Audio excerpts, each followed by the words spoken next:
As far as the biggest real life villains go, let's start by opening the history books to the time of a man named Nero.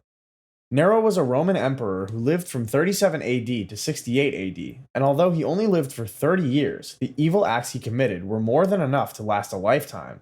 On a personal level, Nero was regarded widely as an unpleasant man by appearance. He had a bad body odor and didn't wear shoes.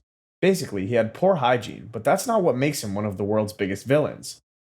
Nero's place in this list was guaranteed more so by his strange mix of behaviors and tendencies. These attributes ranged from being artistic and sensual to sadistic and eventually deranged, and is what led him to become the villain the history books have him recorded as. During the early years of his reign, he was known for uncharacteristically liberal ideas, like ending the killing of gladiators. However, over time, it became clear he was probably the worst possible option to make the ruler. One of his early misdeeds was the killing of 400 slaves on the mere suspicion that one of his friends had been murdered by one of the slaves. He'd then take the wife of his partner and close associate as his mistress, despite being married. And when his adopted mother sided with Nero's wife on the matter, he retorted by attempting to kill his own mother on multiple occasions. After poisoning her 3 times and rigging the ceiling over her bed to collapse while she slept, Nero eventually succeeded by having her assassinated. But as vile as killing one's own mother is, that's just the tip of the iceberg when it comes to atrocities Nero committed. Historians have it that he was responsible for the devastating Great Fire of Rome in 64 AD, which destroyed a lot of lives and properties, and he was never hesitant in executing senators and prominent figures in Rome. Perhaps his most memorable evil act was his persecution of Christians, killing so many of them he became labeled as the Antichrist. Eventually, following many rebellions, Nero was dethroned and declared a public enemy by the Roman Senate.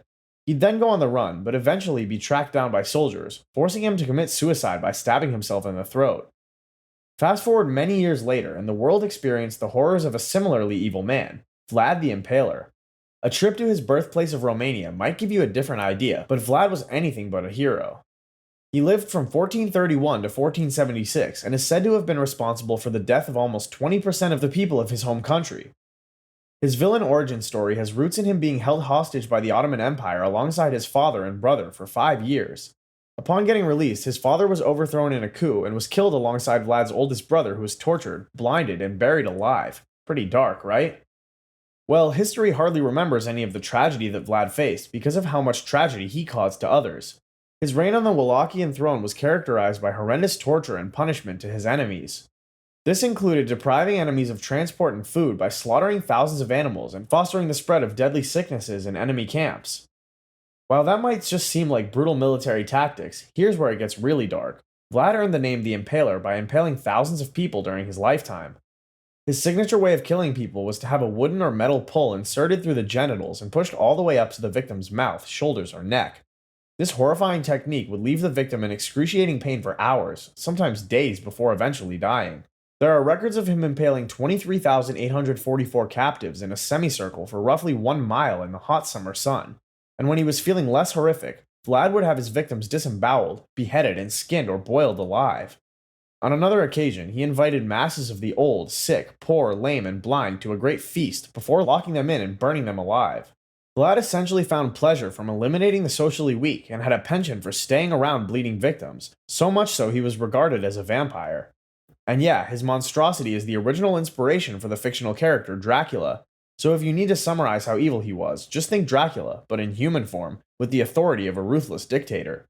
About a century after Vlad's torment of Eastern Europe came an increasingly worse villain, Ivan the Terrible. You can probably guess how evil this guy was just from the fact that he is historically regarded as being terrible. Where do we start? Throwing live animals from the top of tall structures as a kid? Killing his own heir to the throne? Impaling, beheading, burning, strangling, frying, blinding, and disemboweling people? Or the Novgorod massacre where he tortured and killed 60,000 people? Pick your poison. Ivan was the first Tsar of Russia, and from a government perspective, he wasn't so evil. After all, he created the Russian version of parliament, reformed church practices, and significantly expanded Russian lands through a series of military campaigns. He succeeded his father when he was 3 years old, and took time to learn the ropes from the greyheads who had served under his father. But as soon as he consolidated his power, he got rid of every one of those elderly statesmen. This act triggered a war which ravaged Russia, but it was just the beginning of Ivan's tyranny. In the years that followed, while pursuing cultural improvements, such as importing the first printing press to Russia, he managed to carve out time for some distasteful acts like the burning of Moscow by the Tatars and multiple massacres. Historians have described him as an intellectual man who was also prone to episodes of paranoia, rage, and mental instability. In one of his fits of anger, he murdered his eldest son and heir, Ivan. Another time, he beat another of his son's pregnant wife, causing her to have a miscarriage just for dressing inappropriately. It'd be biased to ignore how much Ivan's revolutionary acts propelled Russia into being the world power it is today. However, considering his violent acts, Ivan the Terrible is as deserving of a place on this list as anyone else. The same can be said for Napoleon Bonaparte. Born in August 1769, Napoleon was a French general and statesman who led the French Republic as first consul from 1799 to 1804, then ruled the French Empire as emperor from 1804 to 1814, and briefly again in 1815. He became globally known during the French Revolution for leading a series of military campaigns across Europe between 1796 to 1815. Napoleon would also become the King of Italy from 1805 to 1814 and Protector of the Confederation of the Rhine from 1806 to 1814. Clearly, he was always busy with politics and nationalism. He put into place a number of legal reforms like the Napoleonic Code, which promoted equality and secularism.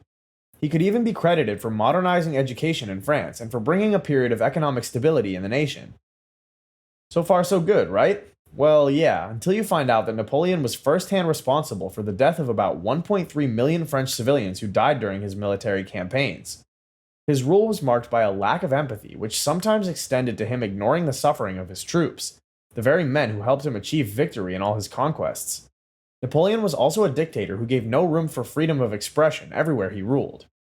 So, a ruler allowing zero press freedom and severely curtailing individual liberties definitely gives real-life villain vibes, don't you think? Moving on, we have a more recent real-life villain whose acts of evil are still fresh in the minds of many: Idi Amin. Idi Amin was a dictator in Uganda who eventually became known as the Butcher of Uganda. He had been the chief of army staff for President Obote in the late 1960s before taking control of Uganda, while President Obote had gone to Singapore to attend a meeting.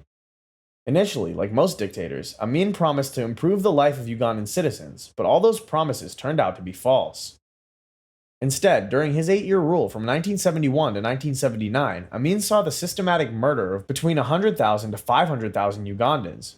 He started off killing anyone who could be viewed as a political threat to him, but soon it was a rampant killing spree of even average citizens.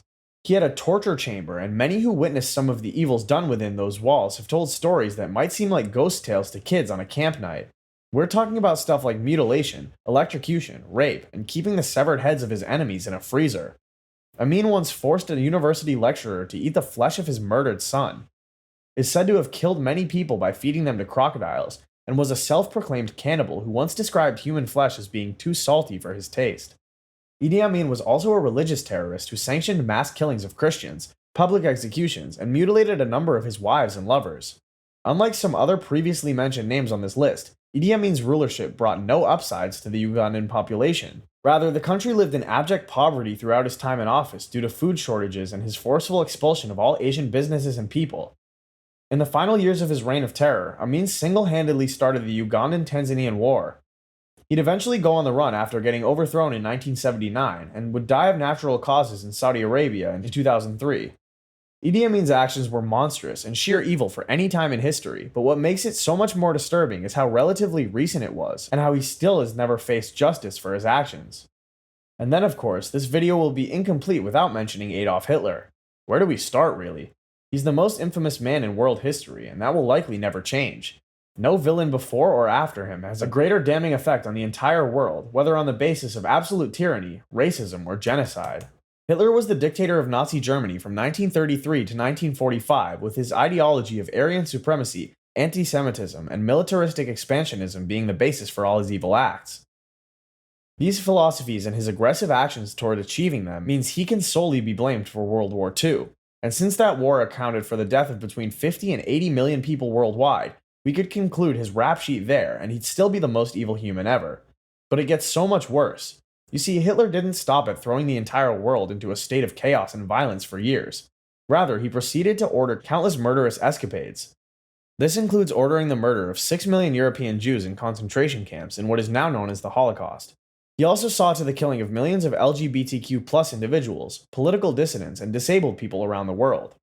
And then there were the concentration and extermination camps where millions were gassed, starved, or worked to death, and the Night of the Long Knives, in which Hitler ordered the murder of political rivals within his own party. The list of heinous crimes and wrongdoings Hitler was directly responsible for goes on and on. The most unsettling part, however, is that despite being regarded as the human personification of evil, he never faced justice for his heinous crimes. Hitler committed suicide on the 30th of April 1945 in a bunker in Berlin by biting on a cyanide capsule and shooting himself before Soviet soldiers could capture him.